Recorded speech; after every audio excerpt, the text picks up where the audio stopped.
لله أمضي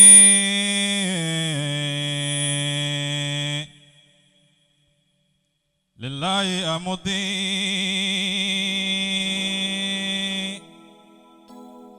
ثم شكري سائلا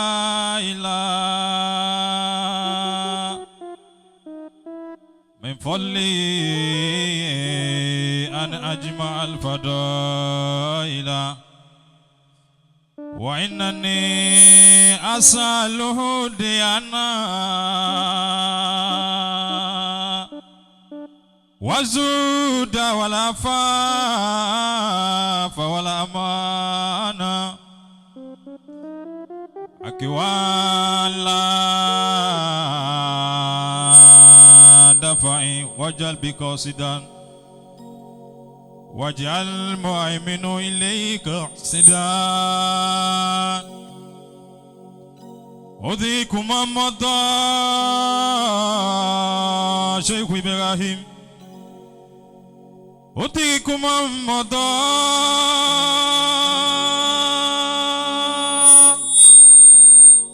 أفوت من بكى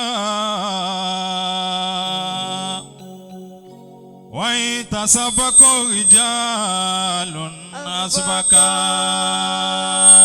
إبراهيم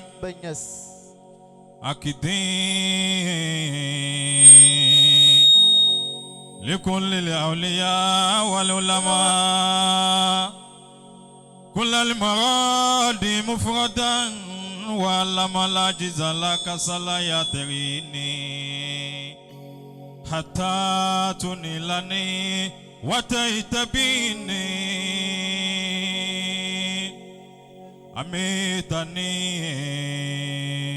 شيخ إبراهيم أني أميتني وصلتني فلم دعا لله دائما يكون العبد إبراهيم مغفرة وتوبة وسترا والهدية والتوفيق ثم الأجر دهرا فصليا على المختار وآله وصحبه الأبرار مميتنا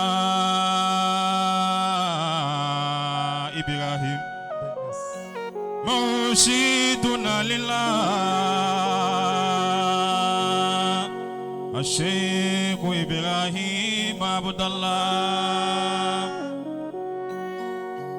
رسول جميل ماسكين بأبليا تاكك وما لم يكذب بربيا وجوب فيافي في المعارف لم ترم وقد قصر الأكتاب عندك شاوية بفضل الله الناس جل جلاله وحب رسول الله طه النبيا حلفت يمينا إنني لا يحبني سوى أسعد والحقس في آل بكتيا قد علم الأقوام أني خادمه فواصل حبيب الله يلفى بوصليا ما قلت قولي إبراهيم ما قلت قولي شاتها متباجيا وما مسني سكون يغيب أكليا وإن كنت شيخ إبراهيم إن كنت للأنام سعادة فلم يشك يوما مغهاني وخطيا وما قلت هذا على إبراهيم ما قلت هذا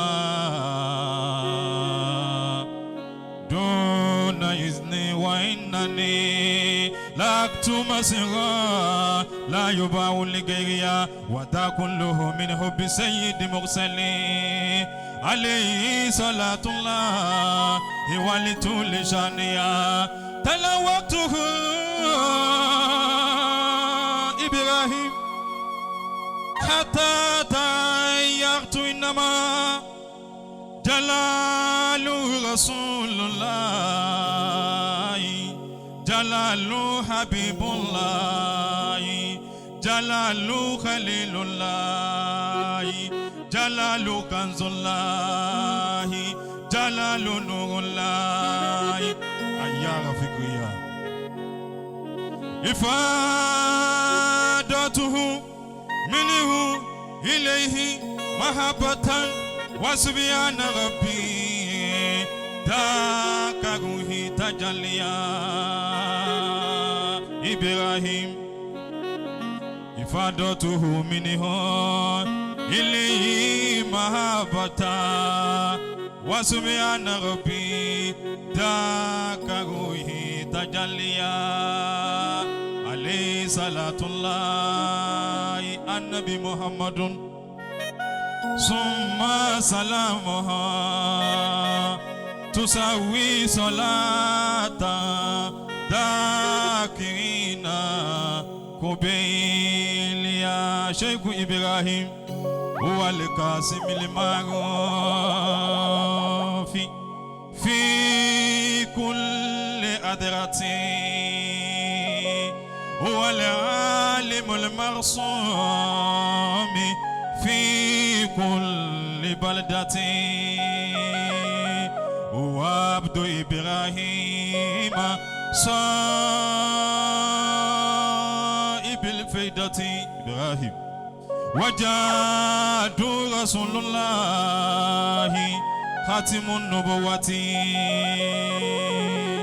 ولا عبد إبراهيم عند الشريعة لكن نسير الذات عند الحقيقة شيخ إبراهيم فلو صورني